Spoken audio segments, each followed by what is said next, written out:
तर बघा, आज प्रत्येक शेतकरी जमिनीच्या खालून पाणी उचलतोय, मग ते पाईपाने वर आणतोय, पाईपाने शेतापर्यंत पोहोचवतोय आणि ह्याच पाईपाला तुम्ही ठिबकच्या नळ्या लावल्या आहे आणि ही पूर्णपणे क्लोज सिस्टीम आहे. कुठेही असं ओपन एंड नाही की बाबा एक तोंड उघड आहे. मग जेव्हा कधी मोटर बंद होते तर तुमच्या पाईपलाईन मधलं जे पाणी रिटर्न आहे, जे पाणी रिटर्न तुमच्या विहिरीत किंवा बोरिंगमध्ये जाईल, तर तुमच्या पाईपलाईनमध्ये व्हॅक्यूम क्रिएट होईल, तुमच्या नद्यांमध्ये व्हॅक्यूम क्रिएट होईल आणि मग तिथे व्हॅक्यूम क्रिएट झालं म्हणजे काय, तर वातावरणाचा हवेचा दाब तिथे कमी होईल बाहेरच्या पेक्षा.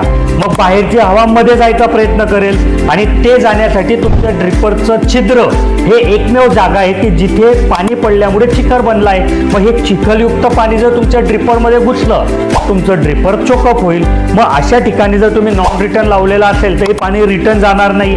थोडं बहुत जरी रिटर्न गेलं तर एअर वॉल लावलेला असेल तर जसं ते पाणी रिटर्न जाईल आणि तुमच्या पाईपलाईन किंवा तुमच्या नळ्यांमध्ये व्हॅक्यूम तयार होईल तसं ते बाहेरची हवा एअर वॉलमध्ये घेऊन गेईल, तर तुमच्या ठिबक चोकअप व्हायचा कुठेही अडचण तुम्हाला येणार नाही.